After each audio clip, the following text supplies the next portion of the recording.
menos para a União de Impostos, e tem também o DPVAT. Pontua o DPVAT. Pois é, estava previsto, Amadeu, também para ser votado hoje aqui na Comissão de Constituição e Justiça do Senado, mas o presidente da CCJ, o senador Davi Alcolumbre, assim que abriu a sessão, disse que vai ficar apenas para a próxima semana, ou seja, mais uma vez adiado esse projeto que recria o seguro DPVAT, que é aquele pagamento de indenização às vítimas de acidentes de trânsito. Mas, na verdade, o que interessa é um jabuti, que é aquilo que não tem nada a ver com a proposta, que é uma mudança no arcabouço fiscal para que o governo possa gastar 15 bilhões de reais de forma antecipada. E com a aprovação desse projeto, eles vão conseguir liberar 3,6 bilhões de emendas parlamentares. É o que interessa, na verdade, o Congresso Nacional, e é um dos critérios para a sessão do Congresso Nacional na semana que vem. Então, Davi Alcolumbre decidiu adiar para a próxima quarta-feira. Na próxima quarta-feira, depois da CCJ, deve ir a plenário no mesmo dia, e na quinta-feira a sessão do Congresso Nacional. Vamos aguardar se esse acordo de fato vai ser cumprido, porque é a condição. Então vamos lá, professor Vila, essa reunião acontecendo das 3 da tarde, daqui a pouco, ela é muito importante para destravar e também esse ambiente belicoso que não interessa aos brasileiros, não interessa. Não sei se interessa ao Pacheco, ao Lira, a alguém, mas aos brasileiros não interessa. Não, é verdade, Amadeu. Antes, deixa eu ser educado, como minha mãe me ensinou, cumprimentar o Ari, a Poliana, Guga, Raniele, Francis, que eu entrei rápido, que estava com problema na conexão. Bem, aí vamos... veja, você destacou muito bem. Você vai cortando receitas do governo, aí alguém vai falar, mas e o déficit público?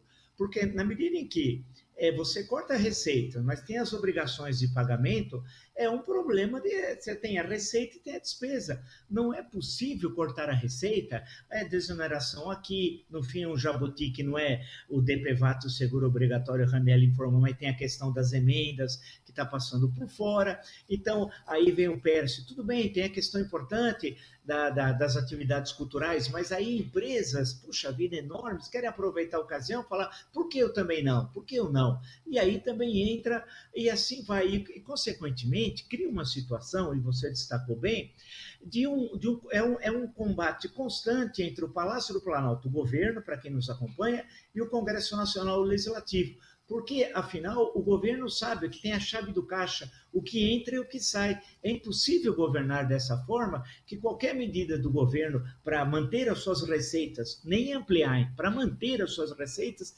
tem de ser essa luta de foice no escuro, né, para conseguir o que é básico, para manter a máquina pública e as despesas, grande parte delas, ou quase todas elas, obrigatórias.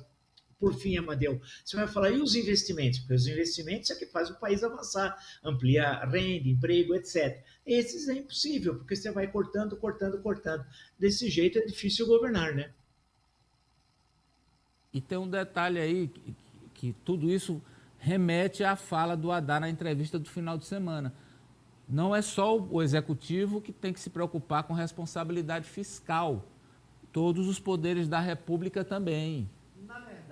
A impressão que dá é que você tem, de um lado, o executivo e o judiciário, quando provocado, agindo com responsabilidade, analisando do ponto de vista técnico, levando em consideração compromisso com a manutenção de programas sociais, olhando para a taxa de desemprego, olhando para o controle da inflação, para a taxa de juros.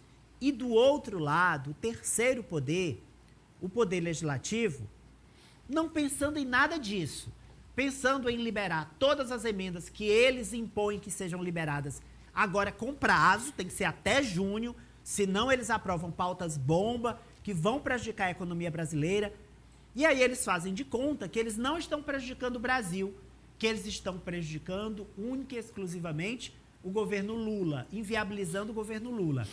Que congresso é esse? Porque eles estão lá para representar a população que os elegeu, mas eles representam apenas e tão somente o próprio bolso. E para isso, eles não relutam em chantagear o governo executivo e não relutam em colocar em jogo a própria estabilidade econômica do país. Um vexame. E a questão aí de ser daqui a 3, 4 anos precisar de outra reforma da Previdência, França?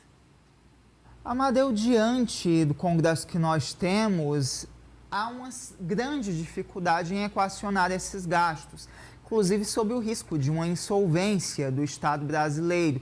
Em relação ao PERS e à desoneração, eles são similares porque são projetos que foram criados, aprovados para terem um determinado período específico, serem temporários e não programas permanentes. Então, o que aconteceu com a desoneração? Desde 2011, ela é renovada continuamente e agora o PERS também, que foi aprovado para a pandemia, para socorrer os setores da economia que estavam ameaçados com a pandemia da Covid-19. E agora os congressistas e esses setores da economia não querem esse desmame desses benefícios. Então ficam protelando esse programa, o governo encontrou um método de mantê-lo, mas agora já vem essa dificuldade com novos pontos incluídos, gerando mais despesa para o executivo. E além disso tem a questão das prefeituras, também tanto que o Padilha disse que vai tratar sobre essa questão da desoneração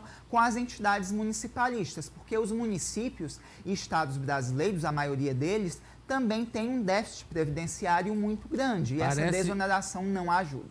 Parece, Apoliana, a história aqui de empresas que se instalam em um estado, aí diz, não, vamos, durante 30 anos vamos dar isenção fiscal. Aí quando chega nos 30 anos a empresa ou continua a isenção ou eu saio daqui.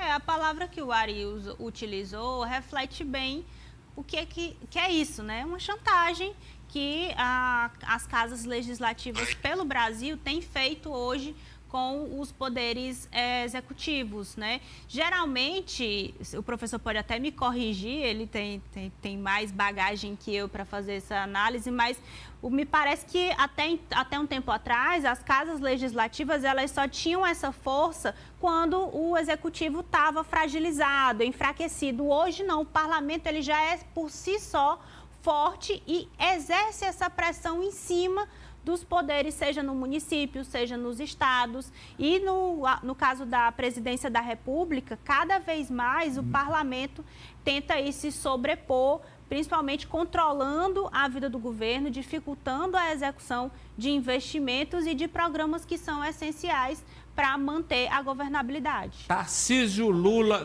Só para fechar o assunto, posso colocar uma opinião aqui de um parlamentar federal, já que eu citei fala diretamente a aí. Câmara? Rapidamente. O deputado federal Júlio Arcoverde, do Progressistas do Piauí, que está nos assistindo, disse que, na minha fala, eu tenho que considerar também que o governo não vem fazendo a sua